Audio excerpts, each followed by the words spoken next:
The Lord be with you. And with your spirit. A reading from the Holy Gospel according to St. John. Glory to you, O Lord. Chapter 6, verses from 24 to 35. When the people saw that Jesus was not there, nor his disciples, they themselves got into the boats and went to Capernaum, seeking Jesus. When they found him on the other side of the sea, they said to him, Rabbi, when did you come here? Jesus answered them, Truly, truly, I say to you, you seek me not because you saw a sign, but because you ate your fill of the loaves. Do not labor for the food which perishes, but for the food which endures to eternal life, which the Son of Man will give to you.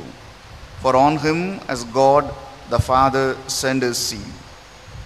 Then they said to him, What must we do to be doing the works of God? Jesus answered them, This is the work of God, that you believe in him whom he has sent. So they said to him, Then what sign do you do that we may see and believe you? What work do you perform? Our fathers ate the manna in the wilderness. As it is written, he gave them bread from heaven to eat.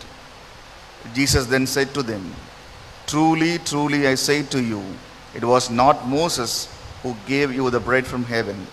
My Father gives you the true bread from heaven. For the bread of God is that which comes down from heaven and gives life to the world. They said to him, Lord, give us this bread always. Jesus said to them, I am the bread of life. He who comes to me shall not hunger, and he who believes in me shall never thirst. Gospel of the Lord. Praise to you, Lord Jesus Christ.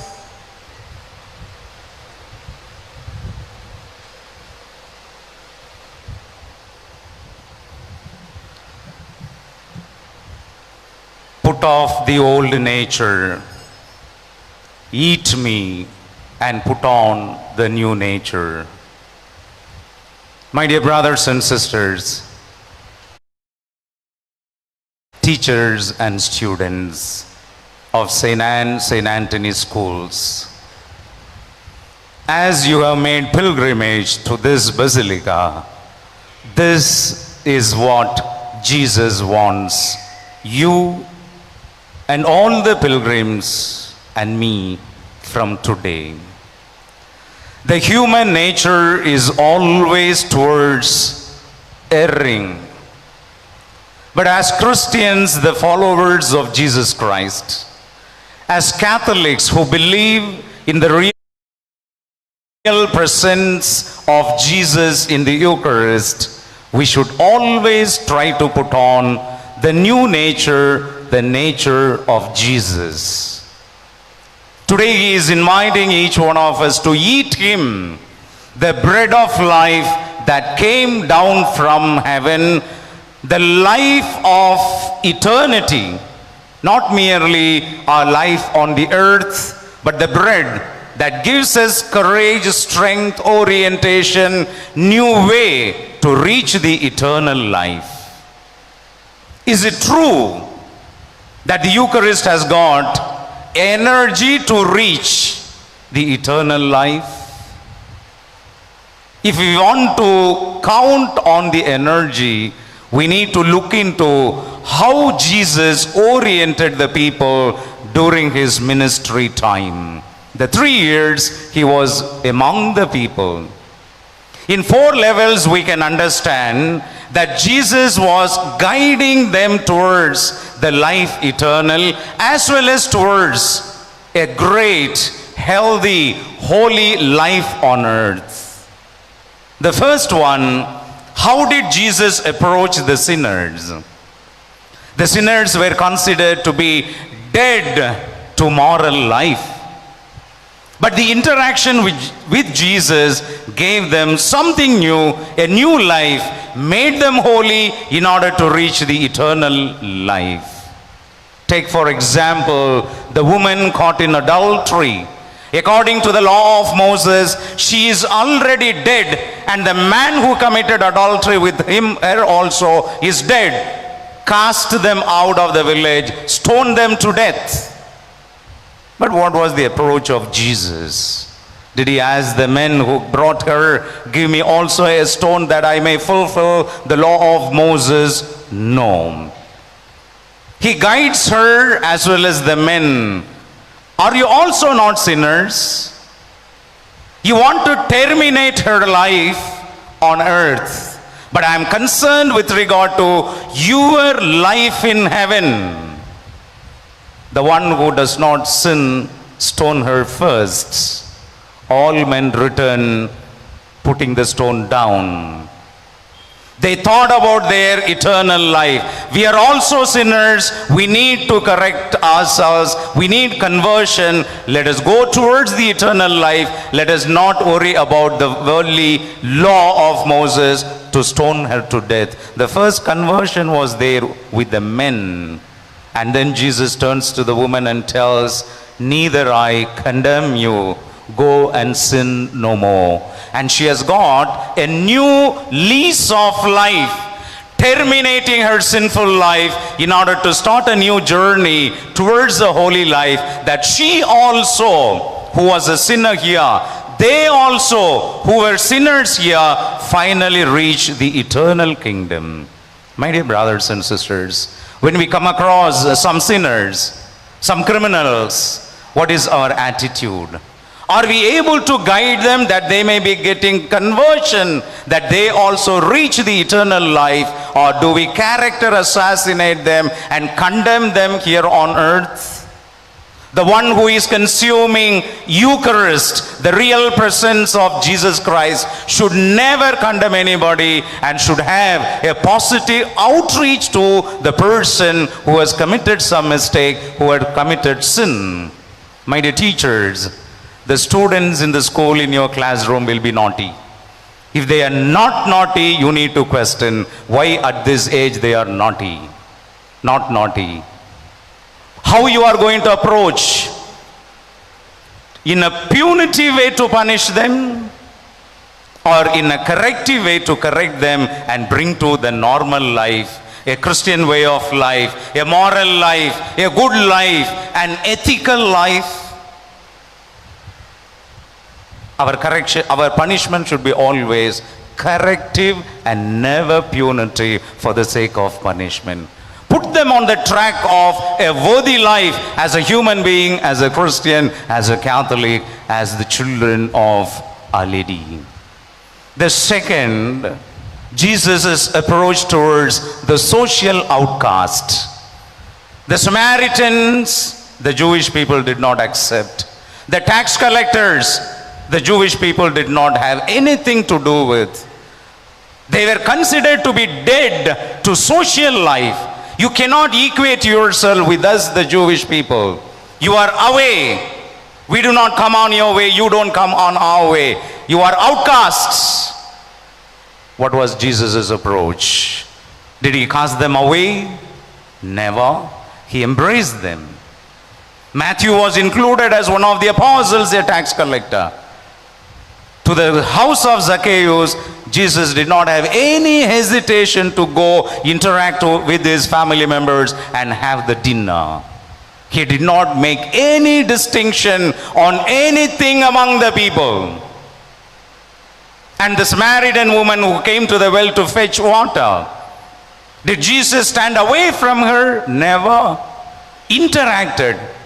And she was hesitating. You are a Jew. I am a Samaritan. How come you are talking to me freely? Jesus' consideration was everybody is a child of God. There cannot be any distinction, division, and discrimination based on the division. With me, I am for all, God for all are same.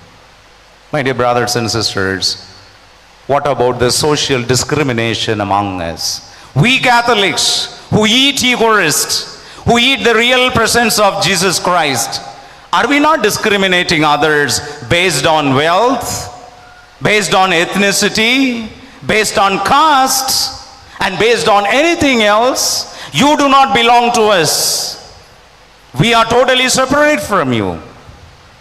Are we not discriminating people based on economy, caste, language, right, and so many other divisive elements among us? Where is the power of Eucharist? Where is the power of the real presence of Jesus in us?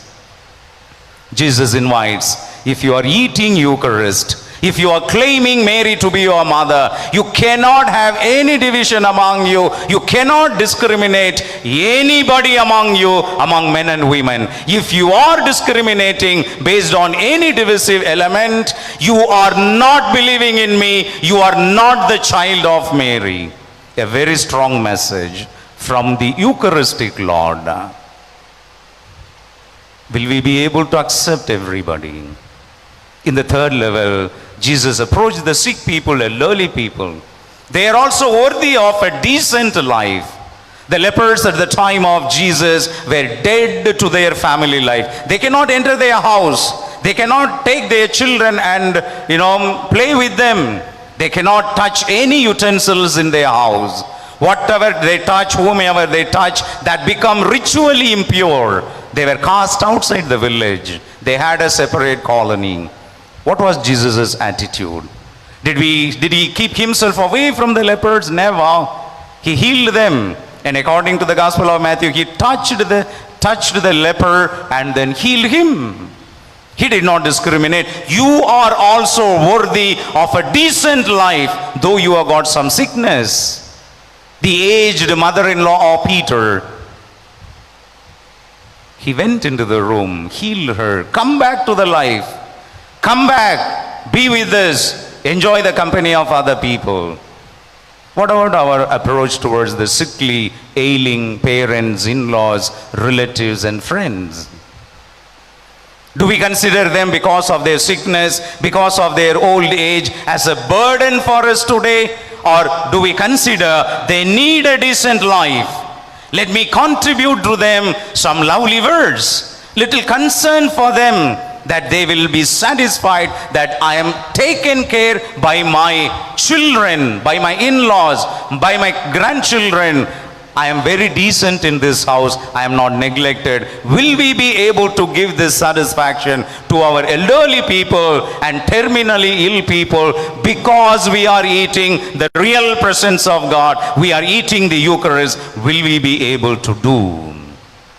And finally, my dear brothers and sisters, Jesus gave life to the dead people also.